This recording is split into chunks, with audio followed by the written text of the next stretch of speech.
And then I woke up in the middle of the night because I heard someone screaming. Okay, and then what did you do? I went by the doorway of my grandmother's kitchen and I saw a guy. He had long hair. Okay.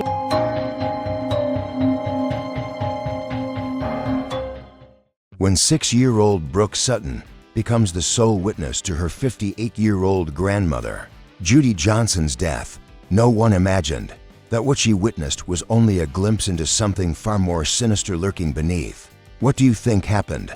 He hit me with something or kicked me or something. As the investigation deepens, even darker and disturbing truths emerge, laying bare the depths of human depravity. Do you recognize the person in that picture? Who's in that picture? A guy. Do you recognize the guy? Yes, he said, "Give me the money or I'll kill you, okay? Okay, sir. You just calm down. My mother-in-law has been stabbed. She's laying here on the floor. She's dead." On June 7, 1998, a chilling 911 call comes into the Summit County Sheriff's Office in Ohio reporting the murder of a 58-year-old woman, Judy Johnson. Minutes after the call, the police quickly rush to the scene, but soon they realize that the situation is far worse than they thought. It turns out it isn't just Judy who was brutally killed. Her 6-year-old granddaughter, Brooke Sutton, bruised from head to toe, has also fallen victim to the attack and was beaten unconscious. Officers discover that it's only in the morning when a neighbor, Tanya, helps her reach her mother, April Sutton, that the family's confronted with the grim reality. Tanya let Brooke in and she left. That's when Brooke told me that my mom was laying in front of the couch, stabbed, and that she was dead. I woke up my husband and I told him that Brooke was here and she was covered in blood, and that something was wrong with my mom. He immediately gets up and told me to wait there, that he would send the cops to the house, that something was wrong. After discovery, the injured child is rushed to the hospital as the officers scrambled to secure the scene. When word circulated as to what happened to Mrs. Johnson and to Brooke, the community was alarmed.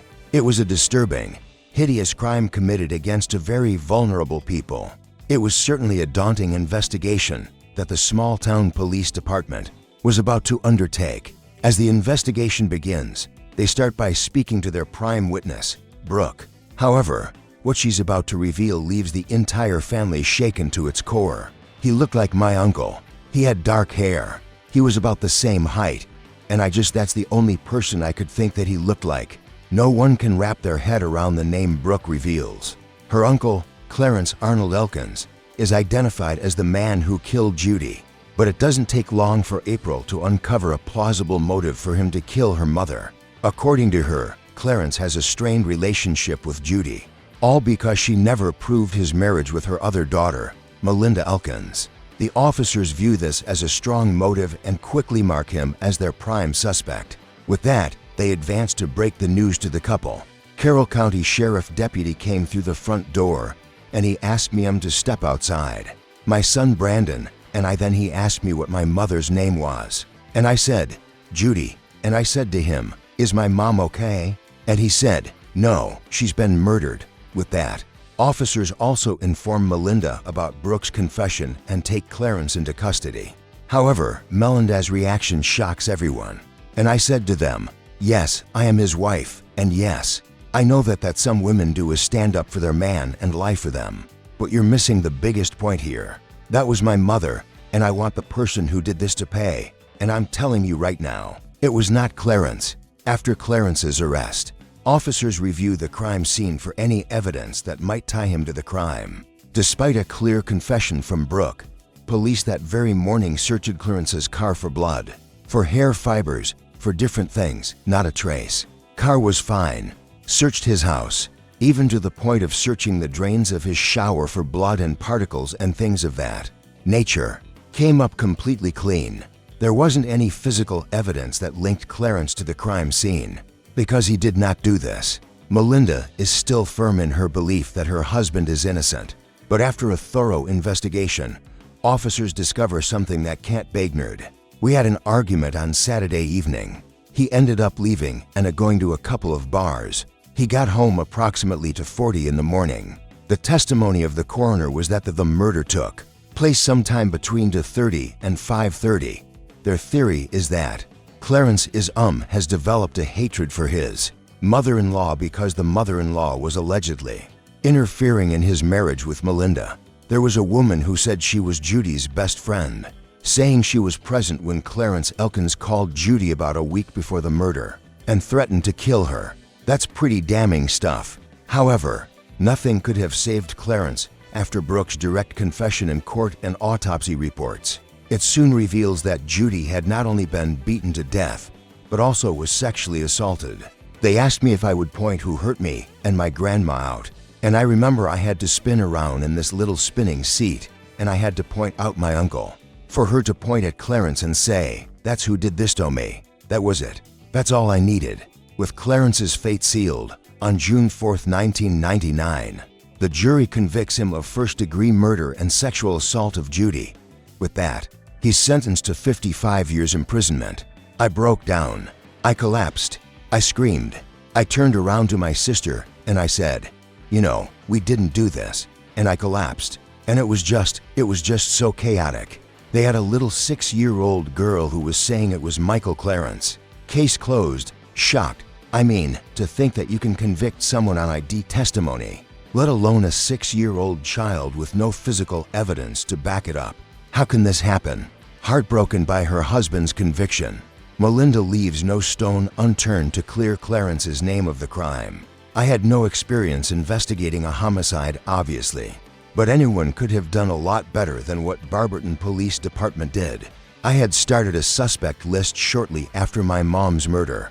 I mean, I was trying to comprehend who would do this to my mom, who had access to her. Who did she know?